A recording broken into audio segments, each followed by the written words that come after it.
I just want to be very clear. You know, we're recording this in the morning and we had an opportunity to go, you know, to the bathroom, get some food before, whatever. But I was like, how committed am I to this podcast? How much do I care about this and the bracket? So I decided not to eat.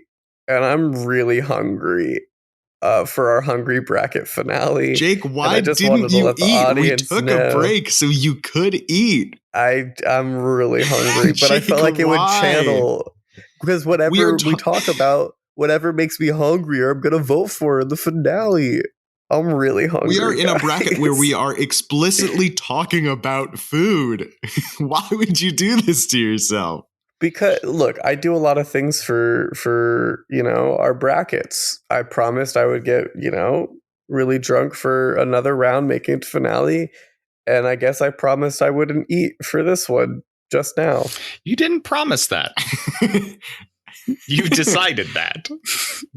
They are different. It was an internal promise. Matthew made me do it. Guys, Matthew made him Matthew's not eat. Idea. Matthew told Jake, "Hey, you're not allowed to eat." You like content? You like content, you little bitch boy? You like content? Every week I text Jake, you're on floor 212, you're on floor 3, and that determines how much food he gets that week. That's pretty fun. That's a fun game to play with your friends. Thank you. So hello and welcome back. We're the Tough Cut Podcast. I'm Matthew. I'm Alex. I'm Jake. And he is hungry. And this is episode 45, part 4 of our Hungry Bracket, Cooking Bracket, Food Bracket, whatever you want to call it. Going to be a good one. We do have to decide that today. And I decided with hunger. I went with that way. Hungry Bracket is what Jake it is. Jake did go for hunger. I guess it's the Hungry Bracket. So with that, this episode, obviously, we've got Ratatouille versus Jiro Dreams of Sushi today. But before that, as Alex just said, we're talking honorable mentions, baby. Anyone wanna hop into it? List off an honorable mention? Yeah. Well, here's the only other food movie that I could think of. Right. And it's Charlie and the Chocolate Factory. And I don't really like that movie, but it's the only one I could think of. So Which one? Oh, yeah, I guess I don't really like either of them.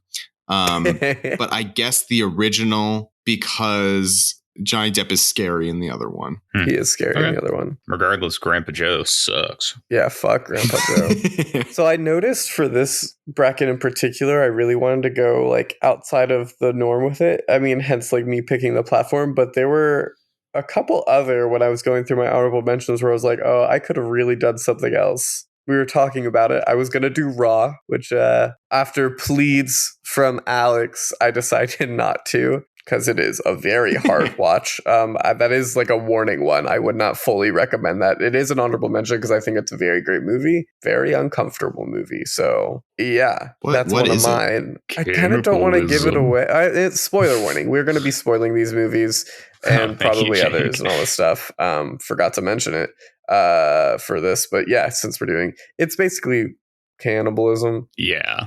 But in a really like, I don't know how to describe it.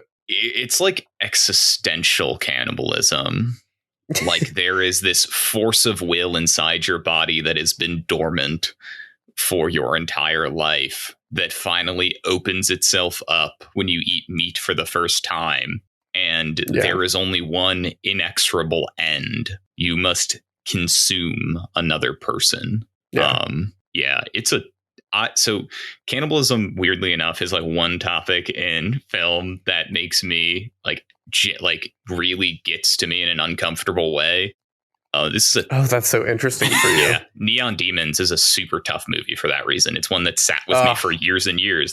That's another one that was on my short list. But Raw is a great film, but it is a tough watch.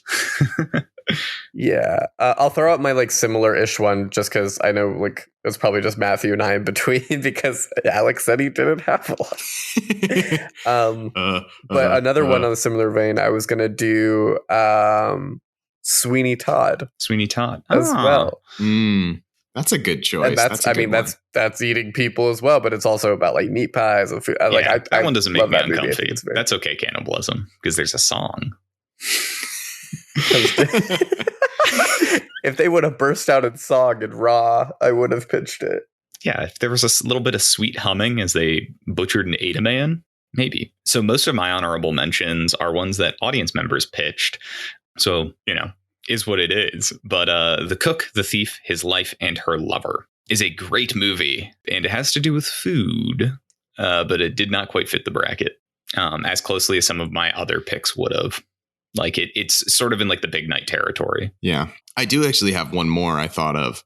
The Bee Movie, I think technically is a food movie with honey and bee hungry for human sex. Okay. You didn't have like the first half. I was like, whatever. But the second half really pulled that together for me.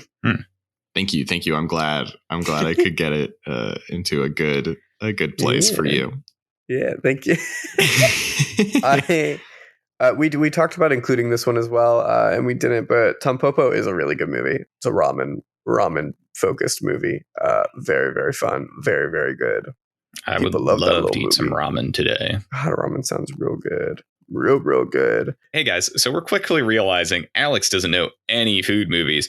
So I think we're going to turn ourselves over to your guys' honorable mentions. And because he's really going to know them if the audience does it rather than... Yeah, but at least we can engage about them, Jake. Hopefully. Hey, audience member, I almost put this movie in the bracket. The Princess and the Frog. You guys got all that? Oh, that's a good movie. I know that movie. Cooking. Ooh, baby. I know that movie. Is that just going to be your vibe for the honorable mention? I know that one. Probably. That's a great movie, and it does talk about food a lot. That's a great movie. Yeah. I wanted to pick Ratatouille, and I felt that like I could have picked another animated one. I very well could have picked Princess and the Frog, but I was also very excited to pitch Chef, to have Matthew finally watch Chef, and the platform was too juicy not to do. So, that's my rationale. What's your guys' fucking excuse? Yeah, I should have picked it. I don't know why I didn't. It said you picked two movies you've never seen before. Rock on, dude. Yep. Oh my God. It worked out very well, as neither of them moved past the first round. So another one I want to call out that the audience did, because we also talked about this, Kiki's Delivery Service and like just Studio Ghibli like movies in general. Studio Ghibli I had Spirited Away on my short list just for that one crucial awesome scene of like them fucking pigging out of that food and just like going ham. It looked delicious / it was terrifying. Yeah. I also want to say there's another one later on that says The Bitch in the Red Bow. And I have to assume it means Kiki's Delivery Service again. I have to assume that is exactly what they're talking about. That's very funny. Yeah. Any others that are catching your guys' eye? Super Size Me. I like documentaries about food. Food Inc. That's another one. Super Size Me super fake? Wasn't that a thing? So wasn't that like a conspiracy? There wasn't like a conspiracy. There was a lot of criticism about his methodology and his approach to it. Like, I believe there's a lot of accusations that while he may have eaten a diet like that, he wasn't necessarily totally honest as far as lifestyle choices went. Yeah. So there's a lot of criticism for it. I think that it's in concept a really interesting idea that is executed not as well as it could be. Okay. Which a lot of food documentaries, same vibe. Yeah. Genuinely. I feel like a lot of them, that's why I like Jiro so much, just because like it feels like such a more well done documentary. It feels so authentic. Yeah. Although who knows? Who knows what happened? Is Grand Budapest Hotel a food movie? Is that a hungry movie? It's on our audience honorable mentions. Is there a big thing of food in that movie? I don't remember. Yeah. They have the cakes that Saoirse Ronan is all about. Food's like all around that movie. Oh, yeah. Okay. Yeah, you're right. That's a great movie. It's the same. Like I had Fantastic Mr. Fox on my list because it's like it's all about like the hunger, like the animals and all that. But we already talked about Fantastic Mr. Fox, and I wasn't emotionally ready for it to be back in a bracket after its heartbreaking last minute loss, Hey, look, lost to Paddington 2, which, spoilers. Right. But man, that marmalade. Yeah, no. Man, Paddington 2 could have been in here. Paddington or Paddington 2. Right. Both great movies. Right. Wow. What else is on here that's really, really fun? Oh. So 2 separate people felt the need to like send us paragraphs explaining their pitches. And I think that's really awesome. Shout out to you guys for feeling super involved and also wanting to really explain, because we do that a lot on ours. We feel like we need to explain a lot of our rationale a lot of the time. Someone pitched The Lion, the Witch, and the Wardrobe, and their explanation was the youngest like orphan abandons his fucking whole family because this random lady makes Turkish Delight appear from nowhere. And it's like, it's a real candy. Like that they went on to be like, I personally don't even know what Turkish Delight is or if it's even real, but I imagine it's fucking good for him to leave his family and to get more of it. That's his one wish, to cause a whole war that lasts like a million movies and series. And like, it looks so cold outside. And like, you know, because it looks cold outside, it makes you want to curl in and eat and drink hot chocolate and eat whatever the fuck Turkish Delight is. Would you guys abandon your families for some of the very best magical Turkish Delight you've ever had? I'd abandon my family for less than that, but that's because I have family issues. But that's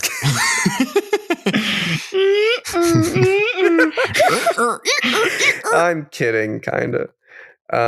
What were you saying, Alex? I've never had Turkish Delight, so can't commit to that. Maybe cheesecake. I like cheesecake. So you'd leave your family for hey, Alex, remember when we talked about how you recently got married? Jokes. Yeah, it's still new. It hasn't cemented in yet. So that good cheesecake. So there is a certain timeline within a marriage where like it's you would leave them for Turkish Delight, you wouldn't leave them for Turkish Delight, and you're still in the you would realm. Okay. Right. It's like there's the honeymoon phase, there's the like old and married phase, there's the Turkish Delight phase, which is a short window you have immediately after getting married where you can run away if someone offers you really good Turkish Delight. Does the Turkish Delight phase, does it have to specifically be a witch from another world that's fighting with a Jesus allegory? No, actually, it just has to be Tilda Swinton. Oh.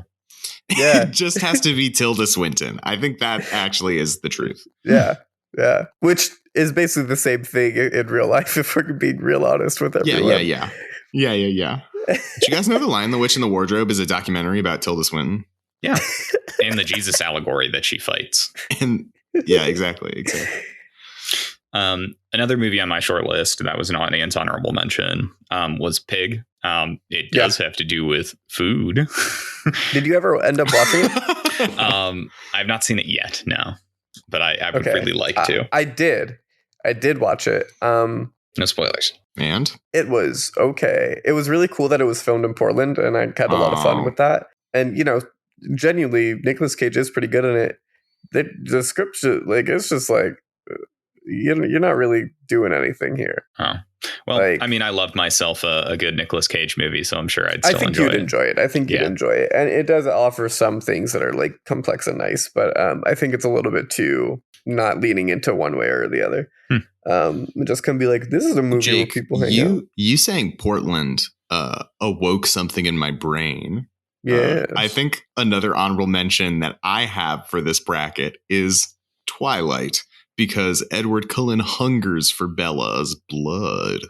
Those vampire hungers. Mm-hmm. Right. And thank you for being brave. Some pasta. You guys ever experienced vampire hungers? Well, you could also put vampires because of like the whole garlic thing, right? Because of what? The whole garlic thing. That's, you know, garlic's a food. Okay, nice. Do we even know what garlic does to vampires in the Twilight universe? We don't. Maybe it makes them really smooth. It makes their cum sparkle instead of their... It makes their poop sparkle as they eject it. Do vampires poop? Do vampires poop? I don't know, dude. I don't think their bowels are moved like working, like, you know, their heart isn't beating. That's probably one of the best perks of being a vampire. You know how much time we spend in our lives pooping? Though it does question, does that poop that's just stuck up inside you start to stink after a while? Well, no, because you poop when you die. So does that mean when Carlisle's, say, turning one of them, they then furiously shit themselves? Yeah, probably. Keyword furiously. They're very angry about it. Yeah, I got to think more on that. Maybe we'll have a Twilight bracket one day and we can really get into it. Right.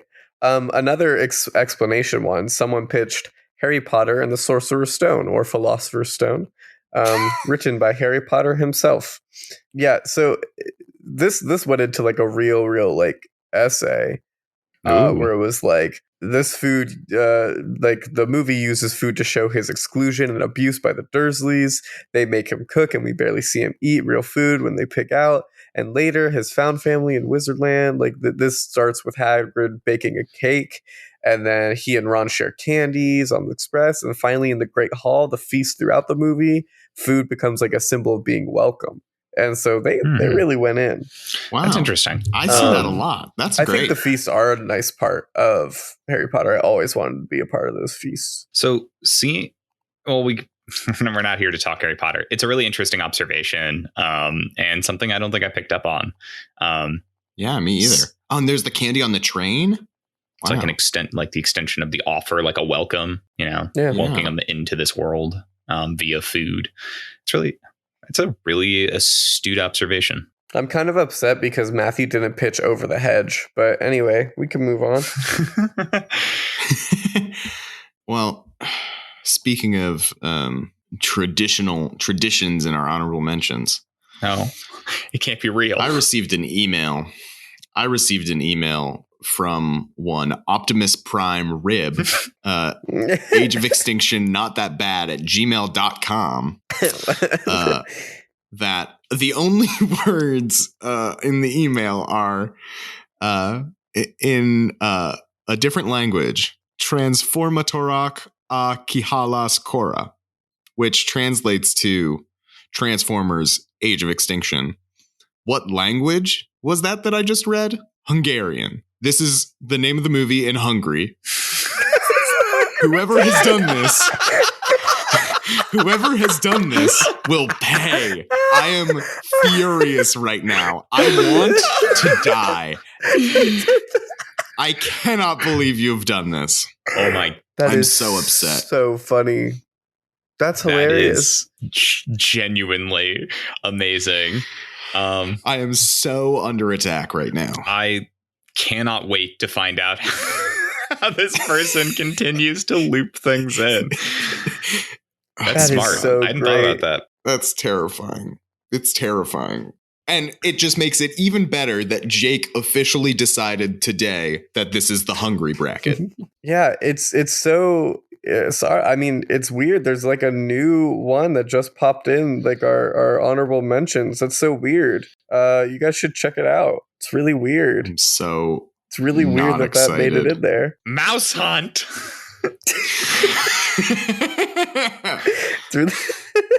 I put in last minute Egor Tanya. I don't know how to pronounce it in Hungarian, but I put that in.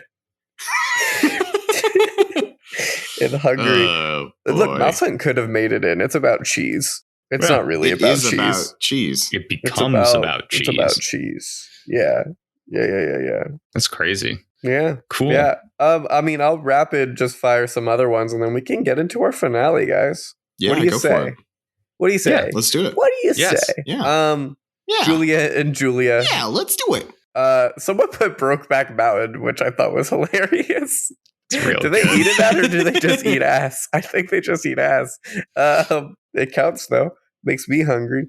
The SpongeBob movie, yeah, we tackled pretty much all the rest of them. So nice. Those are the main ones. I thought of also like The Martian. That's potatoes and hunger, Oh yeah, food. Yeah. Shit like that, guys. What's that one where that one actor is stuck in a canyon and has to chew his arm off 127 hours. James Franco. 127 hours. Yeah. Does he eat his arm or just chew it off? He uses he has a rusty knife he uses or something. A knife. Oh. Yeah, I don't think there's any eating of his arm that happens. Huh. I think I watched a different movie. With that, shall we hop into our final matchup? Thank you guys for your honorable mentions. We know it was a little last minute, but we love y'all and we appreciate y'all for giving us those lovely things to chat about. And we hope that you're not hungry. We hope that you're eating and well fed. We appreciate it so much. And a special shout out to the person that pitched Burnt, did it on like our very first episode. They were like immediately like, Miss this one, guys. Yeah, which I think but is also a really they reached out to us, which is nice. We didn't have to that's how we know they're listening. Yeah, we love that. Yeah, exactly. We were in their Spotify Wrapped. Shout out to everyone who we were in their Spotify Wrapped. It's pretty great. Though admittedly, I think 70% of our listeners listen via Apple Podcasts. So yeah, right. Matt, do you want to start us off and introduce your movie for this finale? Yes. Jiro dreams of sushi, triumphing over the platform and Good Burger. It arrives in our finale. Released in 2011, directed by David Gelb. It tells the story of renowned sushi chef Jiro Ono, his sons, his restaurant, the whole process of making sushi, and his dreams of sushi.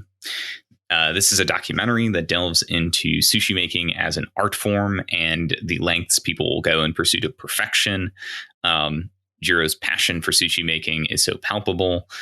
We get luscious scenes of the raw fish being plated, placed with the rice, sushi rolls being made. It is just such a pleasure. Such a fantastic depiction of passion and food. Jake, would you like to introduce Ratatouille? That was so sweet. That was such a sweet little intro. Thank you. I don't know. I just felt really comfortable when you said that. I just wanted to say that. Yeah, and on the other side, Big Dick Ratatouille coming at you live. Gonna fuck you up. Gonna blast your senses, stimulate your senses. How to chew 5 gum. Oh, yeah. It beats some other movies. I don't even want to fucking mention those movies because they fucking suck now. It's just Ratatouille here to take you in. Hey, baby, I just landed. I'm here to do it. Directed by Brad Bird, 2007. Jake, that intro Ratatouille was so gentle. It was beautiful. Thank you. Yeah. That's it. That's my intro of that movie. You guys can talk about the plot of it if you want, but wow. With that, does anyone have something they want to start us off with? What do you think Jiro would do if he saw a rat making sushi? Honestly, great question. Great question to start this off on. This is what I need to know. Because equally, if you guys remember from our last episode, last week, we said that Jiro would fucking die if he ate Good Burger. I don't think he would die eating the food at Gusteau's, but I think he might die seeing a rat cook. I think that I don't know if I agree. I don't know if I think that Jiro would die upon finding out the food is cooked by a rat. I think that Remy's passion comes through in his cooking, as evident by how deeply it affects ego. I think Jiro, it's sort of a game, respect game kind of situation. He'd be like, all right, I get it. But upon learning if he saw him doing it before eating it, he would be like, what the fuck? But if he just ate it and then, I think he would respect the rat. I think it would be game, respect game. So, yeah. But then upon finding out that Remy doesn't have any Michelin stars, he would die upon eating non-Michelin starred food.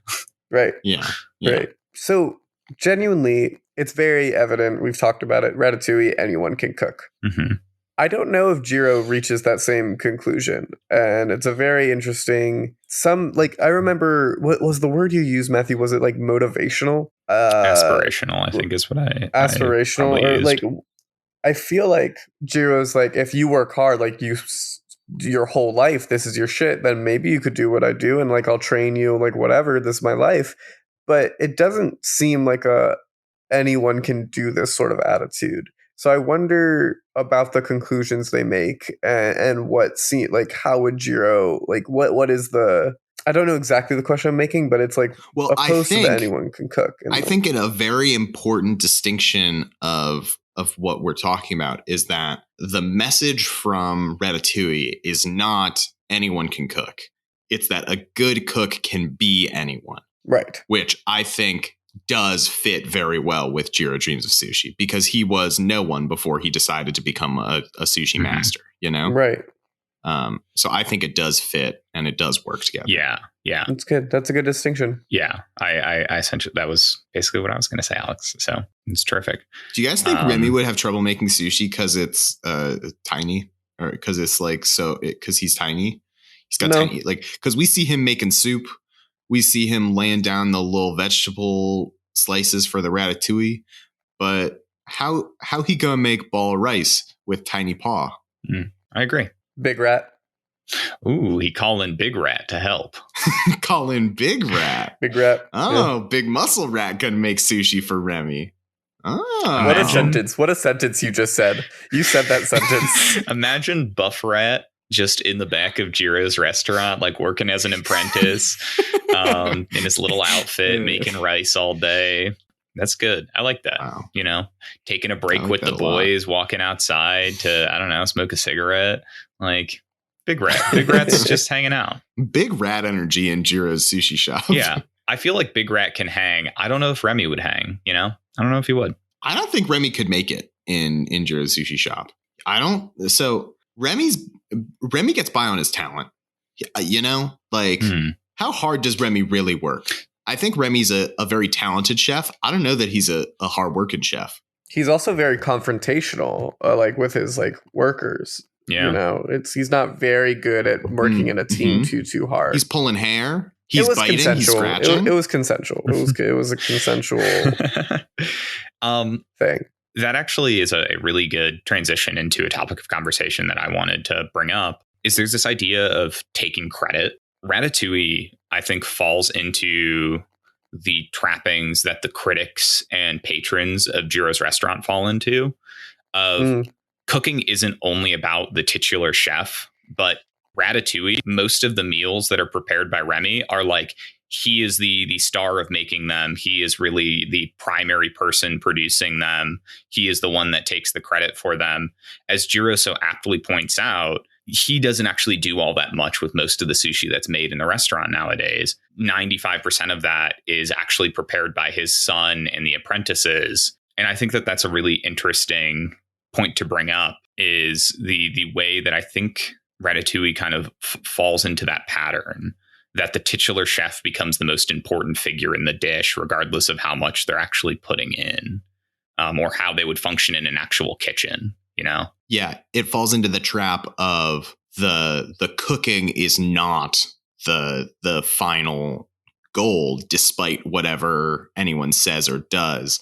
The real final goal is the fame and renown of being a great chef. Whereas for Jiro, it has always and will always be making great sushi. Yeah, which I just think is an interesting point, which is also part of the reason that I think Remy gets so mad at Linguini when Linguini starts to take the credit for it.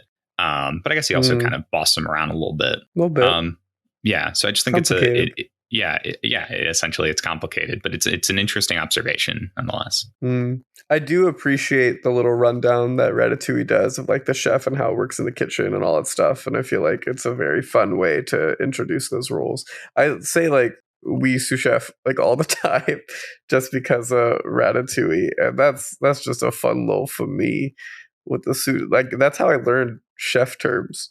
Mainly was from Ratatouille. I wish they would have shown more in Jiro, his staff, besides, I know it's like Jiro dreams of sushi, whatever, but like there was one other, besides his son, there was one other employee that got like a scene where he spoke a little bit. They were like at like a table. But then other than that, there was one that didn't speak at all. And they probably did have recording, like it's a documentary. They recorded way more things than we saw. So they probably did have things, but they didn't like air them or like include them in the documentary. Yeah. And I think it's very interesting, and I'm very curious as to how his whole staff works and their perception of it and their whatever. Like we see them doing things, and that's great, but I want to talk to them a little bit more, and I want to see what kind of characters they are as people. And I feel like you get such an exciting characterization, even though it's like bit small. You know, it's an animated movie; they're just trying to whatever. In Ratatouille, they're very vivid to me. All the people in the kitchen. So yeah, I don't know. Responding to kind of both of those pieces, I think one of them, this is something I've always kind of touching on what you said, Jake, well, responding to and then agreeing with. One of the things that is always kind of upset me with Ratatouille is they create such a colorful cast of other kitchen staff and then never really employ them to do much of anything. And I just wish we got the opportunity to see more of them. And I get that it ends up being in service of like, oh, but the rats can help. Call in Big Rat, you know? Right. But I just think it would have been cool to it kind of ties back into some of the philosophy of Ratatouille, that these people don't see, Remy is capable in the same way, even after Linguini's like, no, it's the truth. He's doing the cooking. Mm-hmm. And I just think it's such a missed opportunity. But I understand that it's like a pretty tight runtime. Mm-hmm. So like it's understandable, but it's just like I wish there was more of it. As for in Jiro with his kitchen staff, I agree with you to a certain extent, but I also think there's this element of the action speaks like louder than the words. Like I'm sure they recorded plenty of interviews with them, but like getting to see the active part they take in the creation of Sushi, and even Jiro's own admission that like most of the actual work is being done by them, like speaks such volumes. And it ties back into that whole idea of Jiro's like, they actually do most of the production that goes into making this sushi. It's not actually me, especially not now. But yeah, it probably could have benefited from a little bit more hearing from them as well. Well, when it comes to like filmmaking, it's so interesting because like it's way more artistic than showing, not telling, like in Jiro. But at the same time, with animation, I think it's phenomenal. When you watch it, they're always doing stuff in the background, and that it to itself is artistic credit. Like you can watch them cooking, and they do have it. It's just in Jiro, it's the focus in a lot of shots, and like it serves the plot a little bit more. Like they have those inserts where they're just doing something and like voiceovers happening. Yeah. But in Ratatouille animation, like some artist has to create a random person cutting something in the background that almost no one ever sees. And I think they do that really well in Ratatouille, and it's still such a rich world. It's not the whole focus, but it also isn't supposed to be, but it's just a pro or con of if you enjoy that / if it's, each movie has a scope that they can achieve, and they fill in their world's details in different ways to suit the kind of narrative they want to create. Yeah. Well, what I think is really well done though in Ratatouille is this idea of gusto and inheritance, and like Linguini being his son, and like, the restaurant will go on, and then like to have all of those chefs then see that Remy is the chef and Remy can cook, and for all of them to leave, it's like, they didn't truly understand or believe in Gusto's messaging of anyone can cook, Like that was the death of Gusto's. Even though the restaurant gets shut down after because of the rats, like them leaving is the death of Gusto, because like his restaurant already was dead. Like there was no, like it wasn't Gusto's restaurant anymore. In alternate world where Remy has a jaded edge and they kill the other head chef and the like health and safety inspector, does Remy take on the mantle of Gusto, in like a shadow Gusto way? Ooh, in like a Caesarian way where he's like, Augustus Gusto. Yeah. Becomes the new emperor of Gusto restaurant. And do you think evil Remy franchises? For sure. Because the Roman Empire franchises. That's what Remy would do in Shadow Dark. Yeah, he really did need like a lesson, like a harder lesson of like, you needed consequences to get shut down. I thought that was very cool also of that movie, of not making it a happy, like, we realized the rats are good and the food's good. They're like, nah, dude, you had rats. We're shutting you down.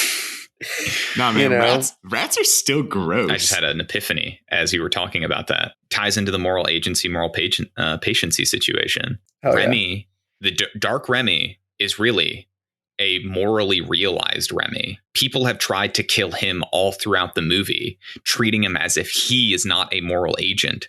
Now it's time for Remy to turn that back on mankind and be like, you are the moral patient. I am the moral agent. So I am justified in killing you. Whew. That'd be good. How exhilarating was it for you to say the words, I am justified in killing you? Feels good. Something that I noticed, or two things. Two things. I don't know which one to bring up first.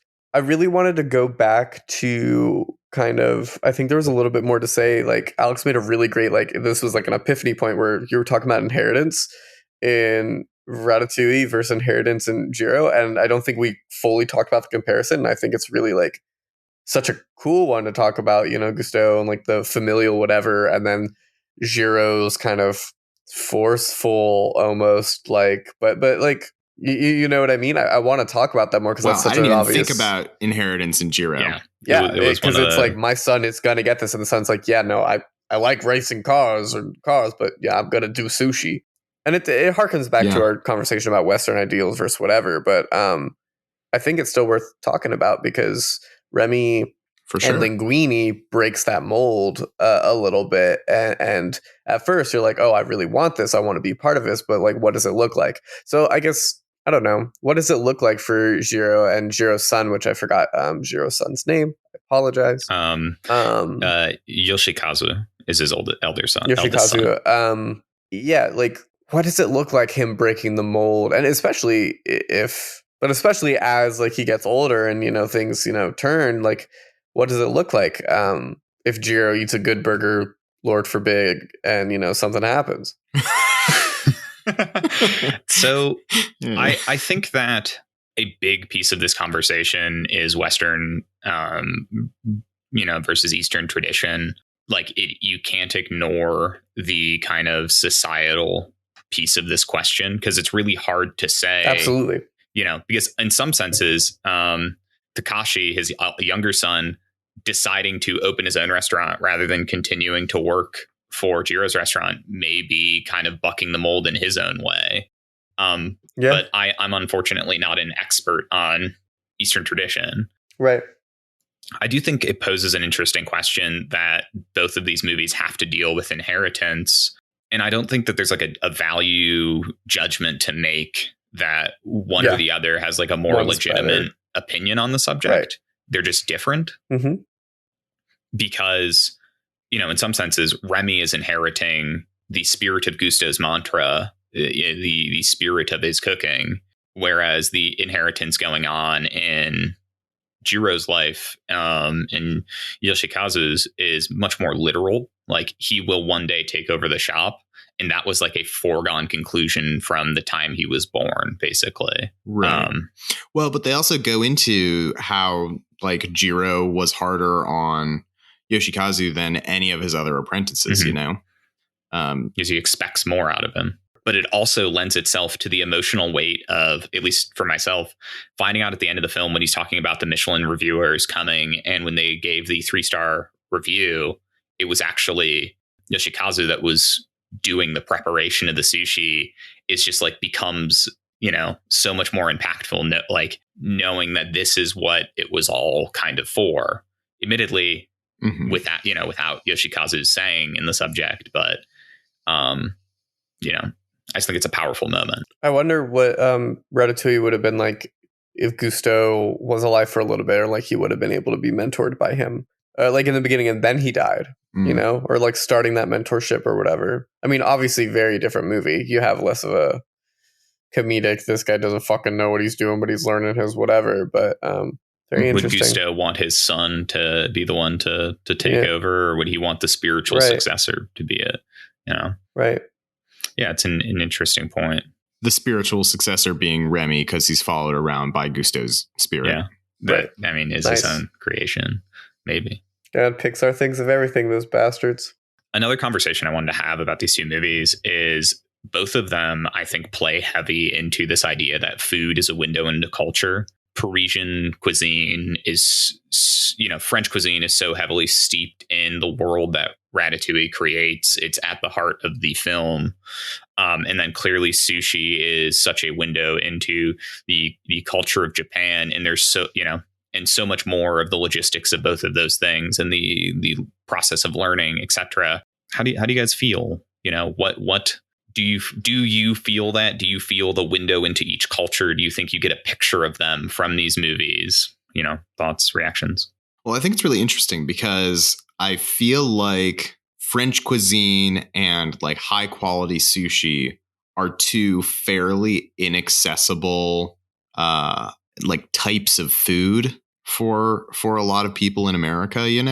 It's interesting that Remy, we talked about this before, it might have been in the last episode or earlier today, like Remy's decision to make ratatouille for ego, how it's like a peasant's dish, like some like simple thing.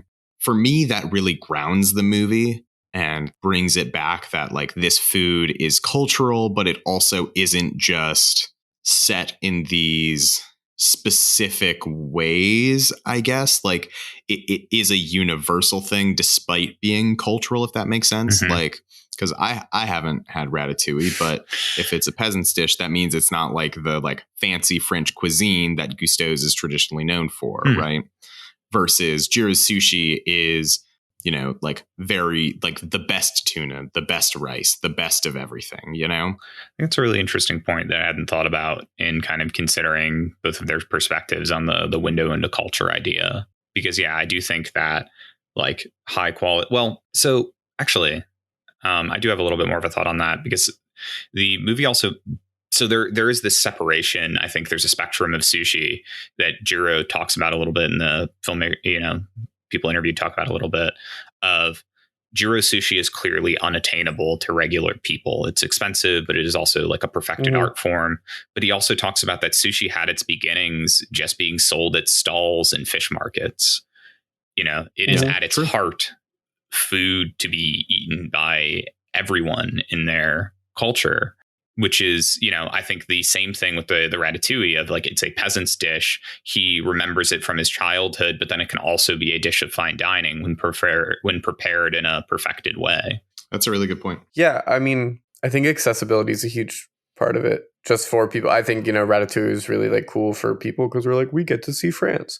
And then Jiro as like a documentary is really cool and successful because like we get to see like Japanese like culture and like the like really embodying it. And obviously I think Jiro does like a better job of showcasing the culture just because like, you know, they are from there. They live there. Where like Brad Bird is Brad Bird. It's an American studio making Ratatouille. You know, Yeah. There's a certain part of that. Obviously, I do still think they take care of like, you know, talking about Paris and, you know, France to a certain degree. They obviously do their research. Yeah, it's interesting. I do think Jiro, like Ratatouille, doesn't necessarily make me think about the culture like as much. It makes me like it romanticizes that place, like, you know, movies often do. They romanticize the art of like, you know, cooking in like Paris and like looking at the Eiffel Tower. But I think with Jiro, it made me like ponder things more, and like it was beautiful in a lot of other ways. Both these movies, no doubt, food is art, whatever. They're both really good. Like I really, really enjoy them. I find it for just Jiro has this inherent sadness sprinkled all through over it. And it's not just like with Jiro. There's like, you remember that random dude they went up to and we were just talking about him and they asked, "How are you?" And he's like, "I'm not good. Like I'm really like not good." Like randomly in the market. Like, he just straight up like, you know, someone passing by, if you just know them casually, you're like, "Oh, how are you?" Usually they're like, good. What's up?" He's like, "I'm not good. I don't know what's going on. I've lost all drive. I'm thinking about retiring." And then he's like, "Oh, well, I hope you get better soon, I guess." And it shit like that, you know, all of his sly comments that he has were what was the line? It was my boy literally went like they were talking about something, I don't remember exactly the context, and then he's like, haha, and then you get depressed, and then immediately stopped laughing. And like there's so much sadness sprinkled all over Jiro. And I like, you know, sadness is like it was important to showcase all this stuff, and I still think it was beautiful. Not the sadness, not romanticizing sadness, but like beautiful showcasing emotions in their own right. But like, you know, Ratatouille, there isn't that sadness, and it's an overall like positive like vibe movie, and it makes me like feel good. But Jiro makes me feel reflective, and I just think it's so interesting. Like so many of my notes for Jiro, there are random parts where like, are they okay? Are they like doing all right? I just thought that was interesting and worth like noting as another key like difference between these two, where it was like there's a lot of sadness, and like again, not a knock per se, but like definitely like a what's going on, man. Yeah, I for sure feel that. It feels very real. There's this kind of weird sadness that they have of like Jiro is a master of sushi. He is probably the best in the world. But it's also this like weird sad note of like he spent his whole life doing it. Like this is his life, and it like does a very interesting job of showing the like the mastery he's achieved, but also the things he's missed and like the weird, the loss that he's had due to his hyper focus and the way that the world has like changed around him. And like he built up his mastery, like working with this tuna salesman and like this specific rice that they have, and like the way that that has changed as he's gotten older and older. It's interesting. I think that there's like a really beautiful kind of melancholy to that sadness, though. At least in my opinion. I think that there's this almost ironic situation of like Jiro's very well aware of his own mortality, and that his life, despite all, because of all the sacrifices he's made, has been so dedicated to making sushi, that there's like almost this view of death as an inconvenience, that the one thing that is going to stop me from making sushi every single day, the one inconvenience will be when I eventually die. And he, that is certainly like a sad like thought, but then there's this kind of pensive nature to it of that is why, because the creation of sushi is something he holds so close at heart, that he has been so hard on Yoshikazu and has, made sacrifices in his family life. It's all in pursuit of this, the one end all be all of his very being.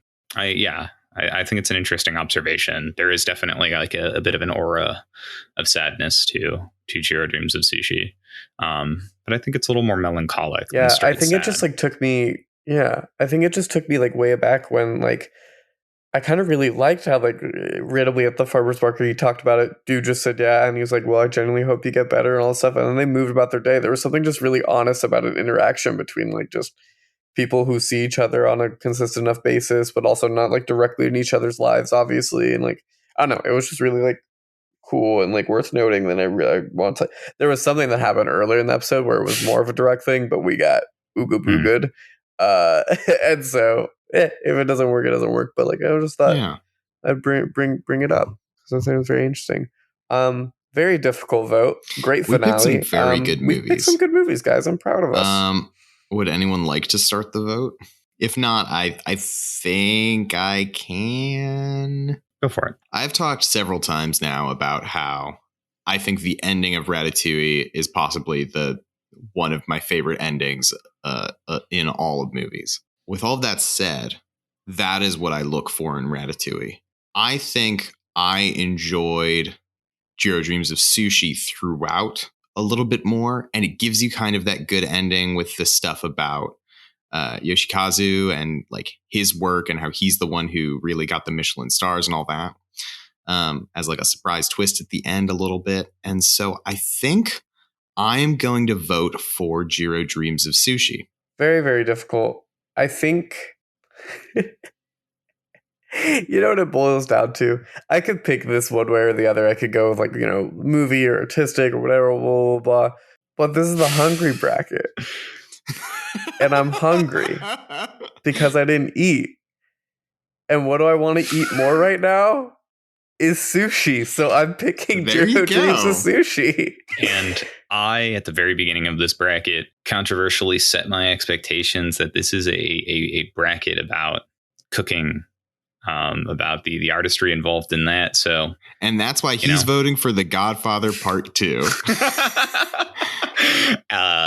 It's always my vote. That's best movie in every category, every theme. I've said it before. I will continue to say it. I think Jiro's passion for the craft and the artistry involved in cooking is so palpable. So I'm going to vote for Jiro Dreams of Sushi. There we go. A unanimous finale. The winner of our hungry bracket, the winner of our food bracket, cooking bracket, whatever you did want to call it, we decided on hungry, is Jiro Dreams of Sushi. Wow. Yeah. And guys, really support indie filmmakers. Watch Ratatouille. Honestly, watch all the movies in this bracket. They're pretty good. So thank you so much for listening. We really appreciate it. If you like what you heard, rate us on social medias and the podcast platforms, because that helps, I guess, somehow. Algorithms and math. Talk about us on your computer. talk about us to your computer so that your computer and your FBI agent listening to you hears you talk about it, and they're like, maybe that FBI agent will then decide to listen to our podcast. Tell your local FBI agent to listen to the Tough Cup podcast. And talk about us on your computer by tweeting at us, following us on social media at Tough Cup Pod. Interact with us because we're real people, I think. That's what someone told me. Might be a highly advanced AI. That'd be pretty fun. That's Sometimes I feel like it. Just a gentle little AI boy. Because vibes, baby. Hey. Vibes, baby. Much love, y'all. Take care. Go eat. You too, Jake. This is your sign to go eat. Jake, what are you going to have? Anyone want to order me sushi here? I want sushi. Does anyone want to like Venmo me for sushi? You know what? When this episode comes out, maybe you'll get Venmo'd for sushi. I'm kidding. Yeah, Jake, what's your Venmo? Didn't you already beg for money on an episode? Hasn't that already happened once before? I'm not begging directly for money for something else. It's going for food. It's for sushi. So I feel like that's okay. Here, how about this? If you want to genuinely Venmo me for sushi, DM us on Twitter. DM us. DM us on Twitter, Instagram, and I will personally give you my Venmo. Because we've now put that as a social media request, it's where anything we say goes to die. Yep. Yeah. All right. We hope you enjoyed the show. Yeah. Because we love doing it. Stay safe. I love our outros. We're really we good had that at phase where we had a consistent outro and we stopped because I don't know, man. Because vibes. Go eat. Goodbye. Okay, go. Bye.